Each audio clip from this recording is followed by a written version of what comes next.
Right, what is going on, ladies and gents? Welcome back to another video. Today's day 7, and today I'm going to be talking about how to be successful at university. So sit back, relax, and enjoy the video.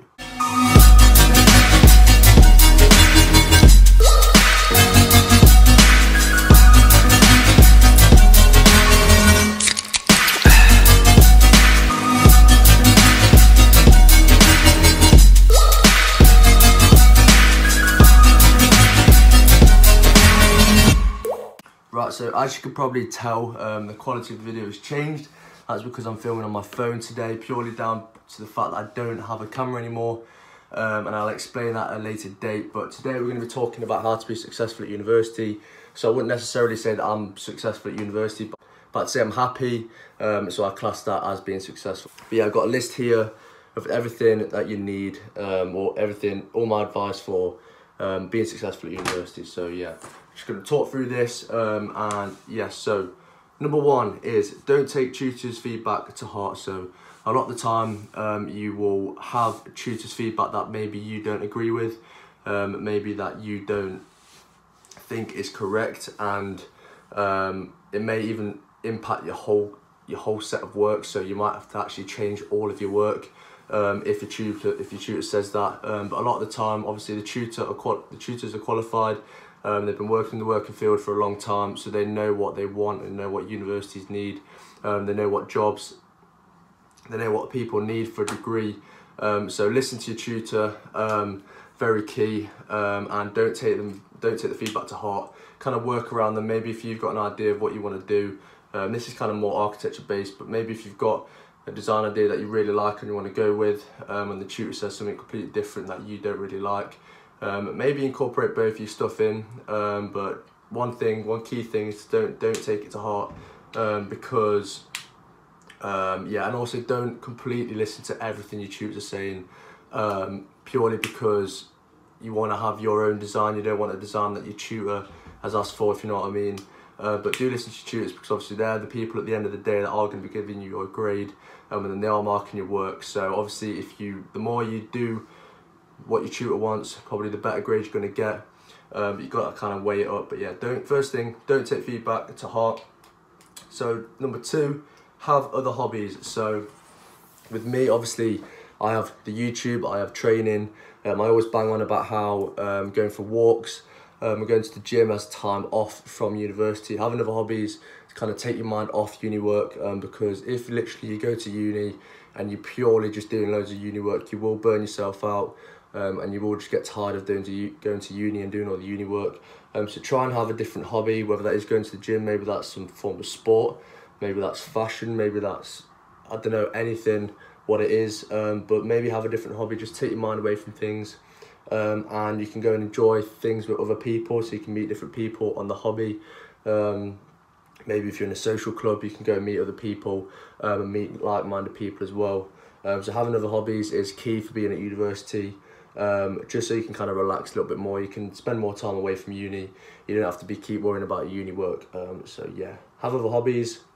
Number 3, not 2, number 3 is remember it's a practice year. So don't get too stressed out. So for me, first year I got so unbelievably stressed out because I was so obsessed with getting such a good grade, that I just put way too much pressure on myself.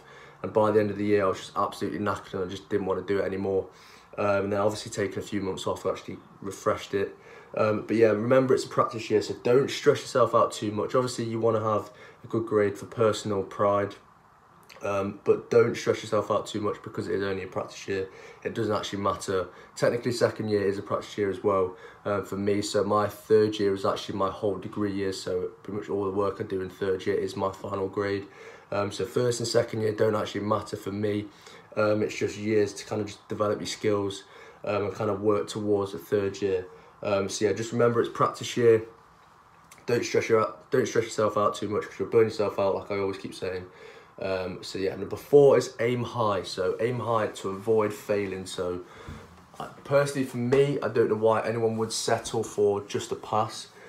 Surely if you want to go to uni and you want to maybe even a school doing A-levels and GCSEs, why would you study just to get a pass? Because if you then mess up whilst doing that exam, you may not pass because you've only worked towards getting a pass. Whereas if you work towards an A and you don't do very well, you'll get a B or you'll get a C. Or at uni terms, if you're working for a first, if you don't get that first, you'll end up getting a 2-1 or a 2-2, and you'll just avoid failing. So yeah, aim high so you avoid failing, because obviously failing is not ideal. You can't carry on with your course if you fail, and it's just a nightmare failing. It's just too much stress. So avoid failing by aiming high. Spend time at uni.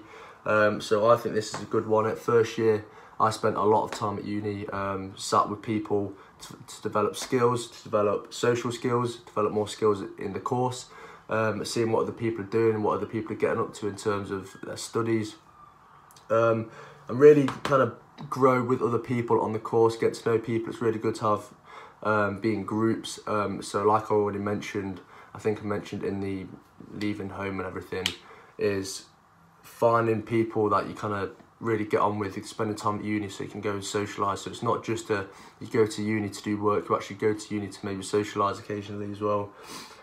So first year I did that a lot. I was at uni pretty much every single day and I just loved it. I spent all day there, purely because every time I went I knew that someone was going to be there that I could speak to and sit down and do work with. And it's also good to work alongside someone as well, because they've obviously got ideas, you've got ideas, you can bounce ideas off each other. So yeah, spend some time at uni. Be open-minded. So going to uni, you're going to meet all sorts of different people. Like literally you'll meet loads of different ethnicities. Be open-minded when you go to uni.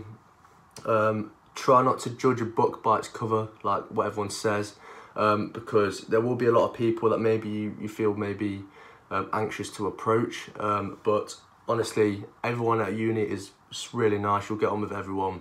So be open-minded when you get to uni. So learn. So just be prepared to learn. Go into uni, make sure you've got your notepad with you, make sure you've got your pens, go into your lectures and be ready to learn. Don't walk in, don't sit down, don't just relax, don't sit there on your phone the whole time. Be there to learn. That is what you're obviously at uni for. You're paying a lot of money to get the degree, and the degree won't just be handed to you. You need to learn. So get to uni and be prepared to learn. And if you go in with a notepad, if you know that you're going to be spending an hour writing notes, then prepare yourself for that. Maybe get up a little bit early in the morning so you feel more awake, so you're not tired in the lecture. Just stuff like that. So just be prepared to learn. And yeah, a lot more things will go into your head if you do prepare yourself to learn. Next thing is routine. So obviously I always bang on about routine. So for me, I have a very regimented routine, and routine personally works for me. Routine doesn't work for everyone. But if you do want to do things outside of uni, I definitely recommend routine. So if you want to go out at night, if you want to go to the gym, if you want to spend time with your mates, if you want to see your family, routine is really key, because obviously you need to do your uni work, and if you want to do everything else, you can't just sack off uni work and then just do that. You kind of have to work around a routine. So for me, I wake up early in the morning, do a little bit of work in the morning, I then go to the gym as my time off, I then do some more work, I'll then have another rest, do a couple more hours of work, and then I sit and watch a film with the lads in the house. And that way, that's how it works for me. Every day is kind of very similar. I try and do the same thing every day, maybe try and switch it up as well, just so you don't get bored. But routine is pretty key if you want to do things outside of uni, and you want to just kind of get on with your life. A lot of people ask me how I kind of keep up with the YouTube while studying such an intense course, and that is, for me, that is everything down is to routine. So routine is massively key for me. Obviously that doesn't work for everyone, but I would advise routine in first year and beyond at university, and you will be successful if you have a routine and you get on with your work. So the next thing that leads me to is to keep on top of your work. So obviously keeping on top of your work is just it's just key. It's common sense. So when you get deadlines, don't leave all your work to the week before, because you'll just be stressed. Depending on what course you're, obviously, if you're writing essays, then maybe you can leave them to a couple of days before, because you just sat there writing an essay and you can read books. But for me, doing architecture, there's so much work you need to do and present. You need to be on top of your work, really need to keep on top of your work. So usually I'll just do literally just 4 or 5 hours a day and just keep on top of it, try not to stop. kind of build the momentum. Because if I stop, I'll lose the momentum and I won't want to do work the next day. So just do little bits every day just to keep it going. And then when it actually comes to the deadline, you'll be a lot less stressed. And you'll be on top of the work. You'll have like most of the workload there. And you kind of won't have to stress about getting so much work in, because a lot of the time, like we have like 3-month projects, and sometimes people will leave it to like the last 2 weeks and they're just unbelievably stressed. They have like breakdowns and everything. And a lot of the time they won't actually get all the work done, and it won't be to their best ability as well. So key one is keep on top of your work. And the final thing that I want to talk about is work alongside the assessment criteria. So this is something that not a lot of people do. I personally don't really do it, but usually when it comes to the deadline, when I've got a few weeks left, I will start looking at the assessment criteria. But this is something I advise you to do if you do want to get a really good grade. So obviously the assessment criteria is basically telling you everything that you'll need and what they are basically marking you on. So obviously if you can work alongside that, look at the top band of what you need. If you work along that, then obviously you're shooting for a high grade. You're very less likely to fail. So if you work along your criteria, you've got a better chance of obviously succeeding and doing really well. And you know what the tutors want, you know what the examiners are going to be marking you on, you know what they're going to be looking at when they are marking your work. And so yeah, you can basically just do all of your work based around the criteria, and you can get probably like the best grade possible from doing this. So I strongly advise people to look at the assessment criteria. And this has kind of been very like studying based, but obviously this video is more kind of like a summary of like the whole week. So pretty much everything that's happened this week, I advise you to kind of implement in some kind of way. So in terms of spending time away from uni, the things you need for university, all these things all come together to be successful at university. And like I mentioned earlier on in the video, I wouldn't say that I'm successful, but I'm happy at university. So I guess that I can class that as being successful because I'm enjoying it and it's just good fun. So yeah, I really hope you enjoyed the 7-day kind of week in the life of a university student. Yes, I'm filming on my iPhone today, which I'll explain in next videos. Which I'll explain in my next video, which I don't know when will be up. I just need to sit down and talk about kind of the situation. A bit of a shit situation if I'm honest, but yeah, I apologise if the quality on this has been not very good or the audio's not been great. But yeah, that is what I wanted to talk about. Obviously the final thing I want to mention as well is to have fun, of course. Uni, you're only there once.